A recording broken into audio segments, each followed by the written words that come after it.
Well, good morning. It's the fifth week of the college and high school picks, and it was a little bit of a brutal week last week. There was some upsets that Definitely. both of us lost some games on, but I'm still in the lead, 55 to 12, or with 12 losses, and you're at 53-14. How can you explain that, Jim? I mean, The Kansas schools are letting me down. oh, okay. All right. Well, first up is Garden Plain Kingman. Actually, Kingman's been doing pretty decent this year. They've had some down years, but they're doing decent this year. I think Garden Plain's still going to be too strong, so I'm taking Garden Plain. I agree. Garden Plain has one loss on the season. That was to a good opponent, so I'm going with Garden Plain. Next up is Andale and Trinity. Of course, I'm going with Andale. There's a couple sets of brothers out there, the Parthimer brothers, who are just kind of tearing it up right now. So I think they'll win this game. No brainer. Andale's going to walk away with this one. Collegiate and Clearwater, this is going to be a really good game. Yes. Collegiate's better than I thought they would be, and Clearwater's undefeated. They made the playoffs last year. So this is going to be a battle, I think, but I'm taking Clearwater. There's 2 or 3 games out there this week that I'm really keeping my eye on, and this is one of them. I think it's a coin flip, and I'm going to give Clearwater the edge since they're at home. Cheney and Holcomb. Holcomb traditionally is a very good football team, and Cheney's got to travel to Holcomb, which is a long ways away. I think Cheney's actually stronger than Holcomb. Holcomb seems to win a lot of home games, though. So this is going to be another battle, but I'm taking Cheney. You had to explain to me a few weeks ago where Holcomb was at, so obviously I don't know a lot about him. And I didn't give Tim Myers a shout out last week. I referenced Cheney, so I've got to pick Cheney and say give Tim Myers a shout out. So That's right. Cheney. His son plays football there, right? He does. He Yeah. does. Yeah. Mulvane, Rose Hill, this is one of those toss-up games. Both programs are kind of reeling. Rose Hill has a couple wins. Mulvane did get a win last week. Yes, you beat me That on was this one. one of the upsets that by picking the hometown team. I'm sure Laura was happy with I'm it. sure she was. But I'm taking Rose Hill in this game. Me too. Coin flip. Both teams are kind of struggling. It's at Rose Hill, so I gave them the slight edge with that. Valley Center, Andover. Andover's undefeated, playing really well.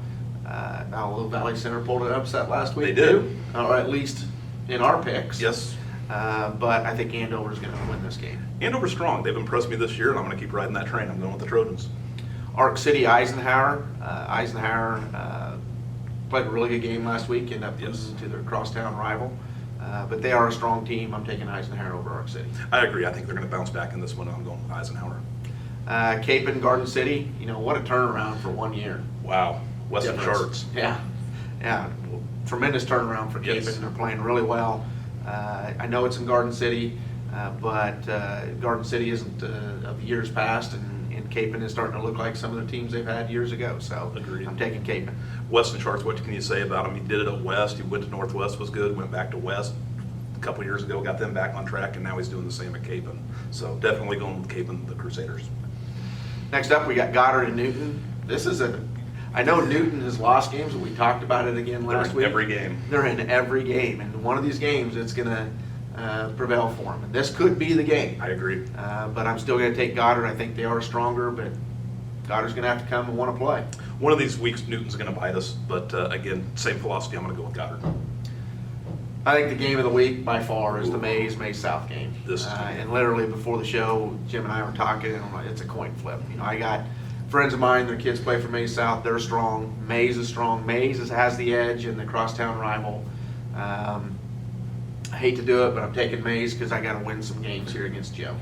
I'm a West Sider. I live out that way, and while these kids like each other when they get on the field, it's not pleasant. It's going to be physical. It's going to be nasty, and I'm going to go with Mays South in this one just to differ with you. Next up, we got Northwest and Heights. Northwest is going to be too strong in this game. Northwest is solid. They're making a good run for state, and I'm going with my Grizzlies. Derby and Campus. Derby's starting to play like the Derby teams that we know. Right.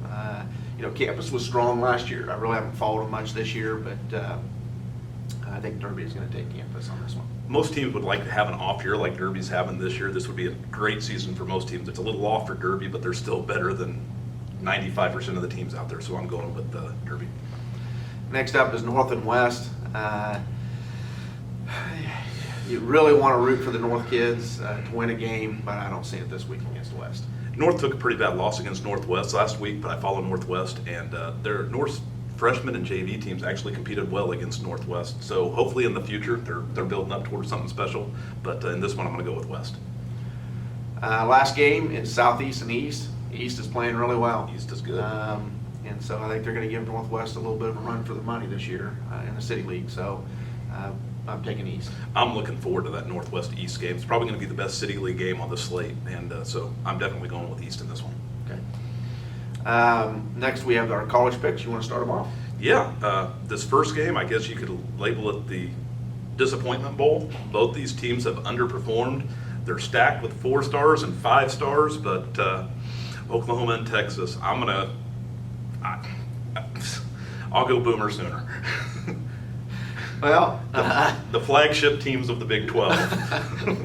I can't really defend that right now because the flagship teams this year so far look like it's going to be Iowa State and K-State, maybe TCU. So, Wow, that's stellar. So it's an interesting year.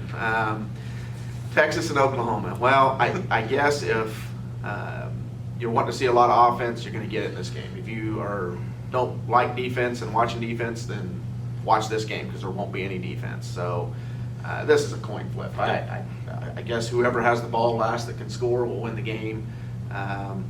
Oklahoma, I thought they'd come out hungry against So did Iowa I. State, but they didn't. No. So I'm thinking this is the team Oklahoma is this year. So I'm taking Texas.